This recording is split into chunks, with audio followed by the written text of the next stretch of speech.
Hello दोस्तों, नमस्ते, राम राम। मैं हूं अमित चौधरी। स्वागत है आपके अपने YouTube channel Amit sir GK में। तो आज आपको स्लाइड में दिख भी रहा होगा कितना इंपॉर्टेंट चैप्टर है।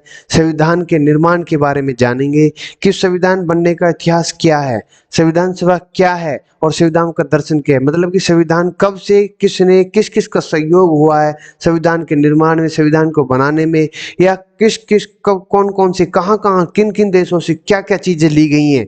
ये सारी चीजें इंपॉर्टेंट हो जाती है आज के इस चैप्टर में जानने के लिए। मोस्ट इंपॉर्टेंट चैप्टर है, फिर बता रहा हूं, ज्यादा टाइम नहीं है मेरे भाइयों, तो कृपया लगे रहो। मेहनत मई तो गई, जून ऐसे चले जाएगा और जुलाई में पेपर है आपके। ठीक है, तो आपके सामने स्लाइड है और इसमें दिख भी रहे होंगे किस प्रकार के आज टॉपिक है आपके इस चैप्टर में। ठीक है, तो हम जानेंगे संविधान बनने का इतिहास, हिस्ट्री ऑफ कॉन्स्टिट्यूशंस, संविधान सभा, कॉन्स्टिट्यूएंट असेंबली, संविधान का दर्शन, फिलॉसफी ऑफ कॉन्स्टिट्यूशंस। आज हम अच्छे तरीके से इन तीनों टॉपिकों को जानेंगे। ठीक है, इसी में ही मैं आपको बहुत अच्छे तरीके से ये महसूस करा दूंगा कि संविधान क्या चीज है। ठीक है, तो शुरू करते हैं आज के चैप्टर को। ठीक है, किसी भी देश या संस्थान को चलाने के लिए आम सहमति से कुछ नियम बनाए जाते हैं, जैसे मैंने आपको पहले भी बताया हुआ है। उन्हें नियमों को संग्रह को संविधान कहते हैं। ठीक है, जिन नियमों को हम बनाते हैं किसी भी या किसी देश के थ्रू लेते हैं या किसी संस्थान के थ्रू लेते हैं और उनको नियमों को अपने देश में लागू करना ही संविधान कहलाता है। राजनीतिक पार्टी, क्लब, WA जो रेजिडेंट वेलफेयर है, एसोसिएशन जो होते हैं, क्रिकेट टीम आदि का अपना अपना संविधान होता है, अपने अपने नियम होते हैं। इसी तरह हर देश में सरकार चलाने और नागरिकों को मिलने वाले अधिकारों के बारे में एक संविधान होता है। ठीक है, जिसके थ्रू एक देश आगे बढ़कर चलता है, हर चीज में तरक्की करता है। जरूरी नहीं है कि जिस देश में संविधान हो वह लोकतांत्रिक देश हो, ये राइट, लेकिन हर लोकतंत्र देश में संविधान आवश्यक होता है। ठीक है, ये हमारे वल्लभ भाई झावर भाई पटेल जी हैं, जो कि मोस्ट पूरा नाम है इनका वल्लभ भाई झावर भाई पटेल। ठीक है, 1875 में इनका जन्म हुआ, 1950 में इनकी मृत्यु हो गई। ठीक है, जन्म इनका गुजरात में हुआ। अंतरिम सरकार में गृह तथा सूचना एवं प्रशासन मंत्री रहे और वकील और बारदौली किसान सत्याग्रह के नेता हैं और भारतीय रियासतों के विलय में निर्णायक भूमिका, और बाद में उप प्रधानमंत्री कौन रहे? हमारे पटेल जी। ठीक है, ये सारी चीजें मोस्ट इंपोर्टेंट है जो मैंने इसी छोटे से एक इमेज में दे दिया है आपको। ठीक है, तो शुरू करते हैं। इस अध्याय में क्या है कि इस अध्याय में आप भारत के संविधान के निर्माण और उसके प्रावधानों को संक्षिप्त रूप से पढ़ेंगे। सबसे पहले आप भारत के संविधान निर्माण के पीछे के इतिहास के बारे में पढ़ेंगे। ठीक है, कि क्या इतिहास था। उसके बाद आप संविधान सभा के बारे में पढ़ेंगे और आखिर में आप संविधान की प्रस्तावना में दिए गए मुख्य शब्दों को सही अर्थ के बारे में पढ़ेंगे। ये हमारी संविधान का फर्स्ट पेज है। ठीक है, उद्देशिका है हमारी, कौन लेकर आया था, कब लेकर आया था, ये सारी चीजें मैं बता दूंगा आपको। ठीक है, तो भारत के स्वाधीनता संग्राम ने इस बात के लिए आम सहमति बनाने में मदद की थी कि आजादी के बाद भारतीय लोकतंत्र का कैसा स्वरूप होगा। राष्ट्रवादी नेताओं के विचारों में मतभेद थे, लेकिन वे सभी इस बात का एक मत के थे कि भारत के लोकतांत्रिक देश होगा या नहीं। ठीक है, अब मैं आपको बता दूं कि जिस बच्चे को ये चीजें समझ में नहीं आ रही वो यहाँ तक तो समझ में नहीं आएगा। जो बच्चा प्रॉपर तरीके से 6th 7th 8th और आज 9th की क्लास चल रही है और इनको ले रहा है, तो उसको प्रॉपर तरीके से सब चीज समझ में आ रही होगी। ठीक है, कि क्या देश थे, किस कैसे कैसे अत्याचार हुए, चाहे वो मुस्लिम वर्ग से हो या मुसलमानों से हो या फिर अंग्रेजों से हो, फिर आगे चलकर ये मांगे उठने लगी अंग्रेजों के द्वारा। ये सारी चीजें प्रॉपर तरीके से चैप्टर वाइज मैं आपको बताते चला हूँ। थोड़ा सा पढ़ लेते हैं सरोजिनी नायडू के बारे में, जो कि 1879 में जन्मी और 1949 तक इनका जीवन काल रहा है। जन्म इनका आंध्र प्रदेश में। काव्यत्री लेखिका और राजनीतिक कार्यकर्ता थी। कांग्रेस की अग्रणी महिला नेता थी कौन? सरोजिनी नायडू। और बाद में उत्तर प्रदेश की राज्यपाल बनी। ये मोस्ट इंपोर्टेंट है, सरोजिनी नायडू प्रथम राज्यपाल है। ठीक है, महिला रूप में। अब ये है जयपाल सिंह, 1903 से 1970। ये जन्मे झारखंड में और खिलाड़ी और शिक्षाविद, भारतीय हॉकी टीम के पहले कप्तान रहे, इसलिए मैंने इसको डाला है। ठीक है, और आदिवासी महासभा के संस्थापक अध्यक्ष, बाद में झारखंड पार्टी के संस्थापक रहे हैं। आज के समय में आदिवासी संस्थापक अध्यक्ष कौन है, ये आप मुझे इन कमेंट में बताओ। ठीक है, तो संविधान बनाने का इतिहास क्या रहा है वो पढ़ लेते हैं कि सबसे पहले 1928 में मोतीलाल नेहरू कौन है, जवाहरलाल नेहरू के पिताजी, और 8 अन्य नेताओं ने संविधान का प्रारूप तैयार किया और 1931 में कांग्रेस के लाहौर अधिवेशन में संविधान के मुख्य उद्देशिका को लेकर एक प्रस्ताव पास हुआ और संविधान निर्माण के दोनों प्रयासों में कुछ बात एक जैसी थी, जैसे कि हर वैश्य को मताधिकार मिले, मतलब मत डालना, ठीक है, वोट डालना, स्वतंत्रता और समानता का अधिकार हो, अल्पसंख्यकों को अधिकार मिले जो अल्पसंख्यक थे, ठीक है। कांग्रेस के नेताओं ने ब्रिटिश संस्थानों के साथ मिलकर काम किया था, जिसमें उन्हें किसी देश पर शासन करने के लिए विभिन्न संस्थानों की भूमिका को समझ आ चुकी थी। 1937 में भारत के अंग्रेजी हुकूमत के अधीन भागों में प्रादेशिक असेंबली लिए गए चुनाव हुए थे, जिसमें यहाँ के राजनीतिक पार्टियों को लोक चुनाव में भाग लेने का मौका मिला था। हालांकि यह पूरी तरह से लोकतांत्रिक प्रक्रिया नहीं थी, लेकिन इससे राष्ट्रवादी नेताओं को सरकार चलाने की कला सीखने का मौका मिला कि किस प्रकार से चुनाव होते हैं, किस प्रकार से देश को चलाया जा सकता है। इस दौरान उन्होंने संस्थाओं के निर्माण का और प्रबंधनों के बारे में बहुत कुछ सीखा था, ठीक है। किसने? हमारे नेताओं ने, ठीक है। राष्ट्रवादी नेता ने अन्य देशों के संविधान की अच्छी बातों को भारत के संविधान में शामिल करके उन्हें यहाँ की जरूरतों के सामने ढालने की बात भी सीखी। इसलिए भारत के संविधान में आपको फ्रांस के लोकतंत्र, ब्रिटेन के संसदीय सिस्टम, अमेरिका के मूलभूत अधिकार, रूस के समाजवाद का प्रभाव देखने को मिलता है, ठीक है।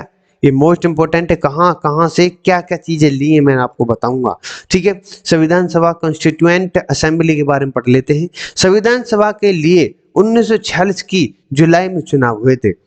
किसकी? संविधान सभा को रचने के लिए, ठीक है। 1946 में जुलाई में संविधान सभा के सदस्यों को जनता ने प्रत्यक्ष रूप से चुना था, बल्कि प्रांतीय असेंबली को सदस्य ने चुना था। ये सभी इंपॉर्टेंट है। प्रांतीयों को तो सदस्यों ने चुना, प्रांतीय जो असेंबली के सदस्य ने चुना था, ठीक है। और जो संविधान सभा के जो सदस्य जो चुनकर गए हैं, संविधान सभा में जो अंदर बैठे हैं, वो किसके द्वारा चुने गए? जनता के प्रत्यक्ष रूप से। ये हम पढ़ते हैं, ये आप पढ़ लेना देशमुख बलदेव सिंह के बारे में, मैंने डाली हुई है, पेज पढ़ लेना आप, ठीक है।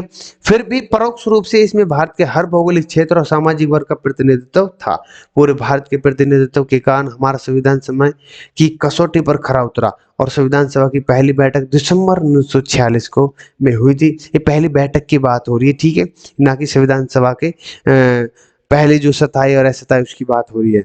विभाजन के बाद संविधान सभा का विभाजन हुआ था, जिसमें भारत और पाकिस्तान के अलग अलग संविधान सभाएं बनी थी। भारतीय संविधान सभा में 299 सदस्य थे। संविधान सभा की सभा सभी बैठकें पारदर्शी तरीके से हुई ताकि किसी भी निष्कर्ष पर पहुंचने से पहले हर मत को सुना जा सके, ठीक है। प्रॉपर तरीके से उसमें हर वर्ग का, हर आदिवासी लोग, हर क्षेत्र से आए लोग, किसी भी धर्म से, समुदाय से था, वो सभी इसमें संविधान सभा में सम्मिलित थे, ठीक है। क्योंकि भारत को इन्हीं के द्वारा तो चलाना था, ठीक है। अपनी अपनी मर्जी चलाते तो भारत आजाद नहीं होता।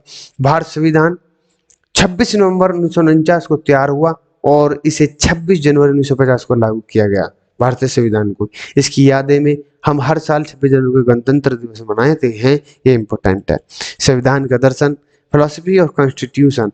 भारत के संविधान के दर्शन को समझने के लिए इसकी प्रस्तावना, उद्देश्य को समझना जरूरी है, जिनको कौन लेकर आए थे? नेहरू जी। भारत के संविधान की प्रस्तावना को मुख्य बिंदु इस प्रकार है, ये पढ़ लेना आप। भीमराव अंबेडकर जी के बारे में, जवाहरलाल नेहरू, उत्तर प्रदेश के जन्म हुआ इनका 1889 से 1994 तक, इनकी 1964 सॉरी जीवन काल रहा है और अंतरिम सरकार के प्रधानमंत्री रहे लगातार सबसे आज तक का रिकॉर्ड इनके पास। और कांग्रेसी नेता, समाजवाद, लोकतंत्र और साम्राज्यवाद विरोध के पक्षधर। बाद में भारत के प्रथम प्रधानमंत्री भी कौन रहे? नेहरू, ठीक है। अब पढ़ते हैं थोड़ा प्रस्तावना के बारे में। जो हम भारत के लोग, we the people of India, इस कथन का मतलब है कि संविधान को किसी राजा या किसी बाहरी शक्ति ने नहीं प्रदान किया था, ठीक है। जो संविधान की बात है, कॉन्स्टिट्यूशन की जो बात, बल्कि इसे भारत के लोगों ने अपने प्रतिनिधियों के माध्यम से तैयार किया था, ठीक है। जो भारत के लोग हैं, जो जनता, उनके द्वारा जो सदस्य, जो प्रतिनिधि जो चुने गए थे, संविधान सभा में बैठे और उन्होंने सोच विचार करके, आपस में विचार करके, हर वक्त से व्यक्ति आया, हर समुदाय से व्यक्ति आया और बातचीत से हर किसी के मत को सुना गया, बातों को सुना गया, तब ये जाकर के तैयार हुआ हमारा संविधान और लागू किया था। प्रभुत्व संपन्न। प्रभुत्व का मतलब होता है कि पहले जो ब्रिटिश इंडिया, जो ब्रिटिश जो अंग्रेज फरंगी जो लोग थे, उनके अंडर रूल चल रहे थे, जैसे वो कहते थे वैसे भारत। अब इनको खुद को आजादी मिल गई थी। ठीक है, प्रभुत्व का मतलब यही है। ठीक है, इसका मतलब है कि भारत का स्वतंत्र देश होना और कोई भी बाहरी शक्ति भारत की सरकार को हुक्म नहीं चला सकती जैसे पहले अंग्रेज चला रहे थे। ठीक है, यह याद रखना महत्वपूर्ण है कि अंग्रेज ने भारत के लिए डोमिनियल स्टेट की बात की थी, जिसमें भारत अंग्रेज राजतंत्र को अधीन रहता।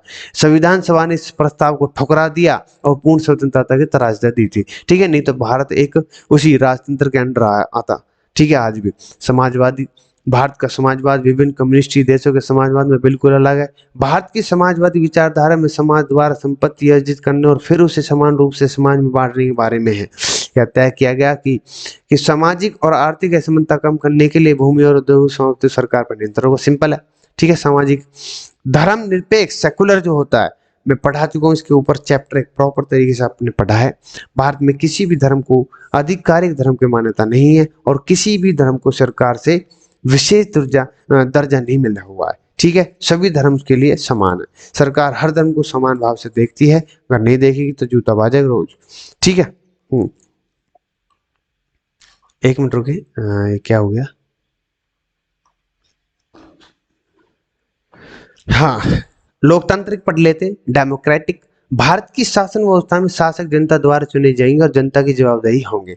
भारत के लोगों के समान राजनीतिक अधिकार मिलेंगे। सभी चीज समझ में आ रही है, सिंपल लैंग्वेज लिख रखी है मैंने, कोई दिक्कत हो रही है तो बताओ। नेक्स्ट टॉपिक है गणराज्य रिपब्लिक। इसका मतलब कि शासन का मुखिया चुनकर आएगा, ना कि किसी वंश राजकीय खानदान से आएगा। सिंपल है लैंग्वेज का। न्याय जस्टिस, भारत का कानून कभी भी जाति धर्म लिंग के आधार पर नागरिकों के बीच भेदभाव नहीं करेगा। सरकार गरीब और पिछड़े लोग कल्याण का काम करेगी ताकि सामाजिक असमानता का काम किया जाए। ठीक है, कम किया जा सके, ये इंपॉर्टेंट है। जो भी बात है, सोमनाथ लाहिड़ी जी के बारे में पढ़ लेना। ठीक है, स्वतंत्रता फ्रीडम के बारे में पढ़ेंगे। नागरिकों को अपने विचारों को अपने तरीके से रखने की पूरी स्वतंत्रता होगी। नागरिकों की स्वतंत्रता पर विवाद में कोई बंदिश नहीं होगी। ठीक है, किसी प्रकार से उनको रोका नहीं जाएगा। ठीक है, अगर अपनी ये मनमानी कराएगा तो फिर तो लागू कर देगा। ठीक है, इतनी मनमानी ना करने के बाद हम तो आजाद और अब तो पाई, हम तो किसी ने छोड़ा। इक्वलिटी, हर नागरिक कानून की नजर में समान होगा, चाहे वह समाज के किसी भी वर्ग से आता हो। हर नागरिक एक मर्यादा में रहना बहुत इंपॉर्टेंट है। ठीक है, हर नागरिक को अपनी सामाजिक और आर्थिक स्थिति को सुधारने के लिए समान अवसर मिलेंगे। ठीक है, समानता का यही है मतलब, बंधुता फैटर्निटी जो होती है, हर नागरिक में भाईचारे की भावना हो और कोई भी किसी दूसरे नागरिक को अपने से कम न समझे। ठीक है, संस्थाओं का स्वरूप क्या था कि संविधान केवल मूल्य और दर्शनों की किताब पर नहीं है। संविधान में इन मूल्यों की संस्थागत रूप से देने की बात कही गई है और संविधान में सरकार के गठन की प्रक्रिया का विवरण है। संविधान सरकार के विभिन्न अंगों के बीच सत्ता के बंटवारे को परिभाषित करता है और यह किसी भी संविधान संस्था को शक्ति की सीमाओं को भी बताता है, कोई भी हो। ठीक है, संविधान में नागरिकों के मिले अधिकारों के वर्णन के साथ उन अधिकारों पर लगने वाली पाबंदियों के बारे में भी बताता या बताया गया है। संविधान के अंदर सभी चीजें लिखी हुई हैं। कोई भी जाकर के किसी भी वर्ग से, किसी भी धर्म से, किसी भी समुदाय से जाकर के पढ़ सकता है। ठीक है, सभी को एक समान पढ़ने की इजाजत, लिखने की इजाजत, रहने की इजाजत, कुछ भी करने की इजाजत है। ठीक है तो इसी के साथ ये मेरी क्लास आई थिंक समाप्त होती है और हम पढ़ते हैं क्वेश्चनों को, जो कि सबसे इंपॉर्टेंट क्वेश्चन होते हैं मेरी क्लास के बाद। ठीक है, भारतीय संविधान सभा के गठन के समय प्रारूप समिति के अध्यक्ष तो डॉक्टर अंबेडकर जी थे। ठीक है, सबसे इंपॉर्टेंट तो यही है, कहीं पर कोई और उंगली मत उठा देना। ठीक है, भारतीय संविधान लिखने वाली सभा में कितने सदस्य थे? मैंने बताया था 199 था, 299 था, 350, 55। ये 20 द राइट आंसर 299 थे। कितने ये इंपॉर्टेंट है, कभी करके नहीं आओ। भारतीय संविधान कब बनकर तैयार हुआ? 26 जनवरी 1949। 26 जनवरी 1950 को तो संविधान लागू हुआ। 26 नवंबर 1949 द राइट आंसर सी हो जाता है, ना कि और गलत सभी। ठीक है, संविधान निर्माण में कितना समय लगा था? भाई 2/11/18 मैंने बताया आपको। नेल्सन मंडेला कहाँ के जन नेता थे? नेल्सन मंडेला मैंने काफी बार जिक्र किया है, दक्षिण अफ्रीका के थे। ठीक है, और सभी गलत हो जाते हैं। दक्षिण अफ्रीका गणतंत्र, ये इंपॉर्टेंट है, पूछा गया क्वेश्चन, इसमें मैंने डाला हुआ है कि गणतंत्र कब घोषित किया गया। तो इनको 1994 में किया गया था, 26 अप्रैल। ए इज द राइट आंसर। ठीक है, ये इंपॉर्टेंट है, डेट भी कभी 26 जनवरी करिए आओ। इनमें से कौन अंतरिम सरकार में गृह मंत्री थे? बलदेव जी गलत है, जवाहरलाल नेहरू तो भैया पीएम है, और राजेंद्र प्रसाद तो आपको पता ही है, Sardar Vallabh Patel is the right answer. ठीक है, ये गृह मंत्री थे। कौन? पटेल जी। भारत का संविधान कब लागू? प्रथम भी थे कभी याद कर लेना ये चीजें, उप मुख्यमंत्री भी थे, मैंने बताया हुआ। 26 भारतीय संविधान कब लागू? 26 January 1950 is the right answer, C is the right answer. निम्नलिखित शब्दों में से कौन सा सही नहीं है, ये है क्वेश्चन। तो राजेंद्र प्रसाद चंपारण सत्याग्रह में भाग लिया, बताओ। सरोजिनी नायडू कांग्रेस की पहली महिला अध्यक्ष थी, या एच.सी. मुखर्जी संविधान सभा के उपाध्यक्ष थे, या टी.टी. कृष्ण स्वामी आजादी के बाद वित्त मंत्री है? ये सभी इधर राइट आंसर हो जाते हैं, बी गलत हो जाती है। सिंपल है, कांग्रेस की पहली महिला अध्यक्ष एनी बेसेंट जी थी। ठीक है, 1917 में, आपको पता होगा, खूब अच्छे तरीके से मैंने बताया हुआ है। ठीक है मेरे भाई। नेक्स्ट क्वेश्चन है कि भारतीय संविधान का कौन सा भाग संविधान की आत्मा कहा जाता है? मूल कर्तव्य, संवैधानिक उपचारों का अधिकार, या स्वतंत्रता का अधिकार? ये नहीं है, ये मैंने खूब अच्छे तरीके से, उद्देशिका, प्रस्ताव इज द राइट आंसर। संविधान की आत्मा नहीं पता तो भारतीय संविधान की आत्मा क्या है? उद्देशिका, प्रस्ताव। भारतीय के संविधान निर्माताओं के विचार निम्न में से इसमें से दिखाई उद्देशिका में दिखाई देते हैं, ठीक है, ना कि किसी और में। भारत में लोकतंत्र का कौन सा स्वरूप प्रचलन में है? अप्रत्यक्ष, प्रत्यक्ष या उपरोक्त, दोनों मिश्रण है, या दोनों में से कोई नहीं? प्रत्यक्ष है अपना, ठीक है, याद कर लेना, B is the right answer. ठीक है, नेक्स्ट है, भारतीय संविधान के उद्देशिका में कितने प्रकार की स्वतंत्रता की बात कही गई है? इंपोर्टेंट है, 5 प्रकार की है। ठीक है, कौन कौन सी है? ये सारी चीजें मैं आपको डिस्कस कर दूंगा, टेंशन ना लो, फिलहाल याद कर लो। भारत के एक संविधान उद्देशिका में कितने प्रकार के न्याय की बात की गई? 3, सामाजिक, आर्थिक, और तीसरा कौन है? इन कमेंट बताओ। निम्न में से कौन भारत के संदर्भ में धर्मनिरपेक्ष शब्द का सही भाव व्यक्त करता है? भारत में अनेक धर्म है, भारत में धार्मिक स्वतंत्रता प्राप्त है, या धर्म अनुपालन व्यक्ति की इच्छा पर निर्भर है, या भारत में राज्य का कोई धर्म नहीं है? ये इंपॉर्टेंट है, ठीक है, कभी और कुछ करिए हो, ये पढ़ लेना, ढंग से पढ़ोगे तो क्वेश्चन का आंसर दे सकते हो। प्रस्तावना में स्वतंत्रता, समानता और बंधुत्व शब्द किस देश में के संविधान के लिए किए गए हैं? फ्रांस के लिए, जापान के लिए, संयुक्त राज्य के लिए? अब इनकी प्रस्तावना में स्वतंत्रता, समानता और बंधुत्व शब्द किस देश के संविधान के लिए गए? बता सकता है कोई? कोई भी बच्चा अगर हो, इसका क्वेश्चन का आंसर दो।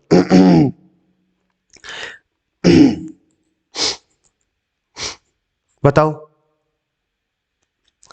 इन कमेंट में बता दो कि नहीं बता? चलो उसको ही बता देने, France is the right answer. ठीक है, पढ़ लेना और तुम है तो आज आई थिंक देख लो, इतने अच्छे से मैंने क्लास को समझाया है, अच्छे तरीके से एक स्टोरी विथ टाइप में मैंने आपको बताया है, क्योंकि 9th क्लास है, 9th क्लास के चैप्टर है, ठीक है। वो फैक्ट के साथ समझाना एक अलग बैच होगा, इसमें अलग तरीके से अलग क्वेश्चन निकलेंगे, अलग तरीके से समझाया जाएगा। फिलहाल आपको 9th क्लास की बेसिक पे होकर आपको मैं बता रहा हूँ, एक स्टोरी टाइप में मैं पूरी मदद कर रहा हूँ, विद क्वेश्चन हमको मैं बता रहा हूँ, ठीक है। ये सारी चीजें कोई नहीं देगा ऑन यूट्यूब पर, ठीक है। तो नमस्ते, राम राम, जय हिंद, जय भारत।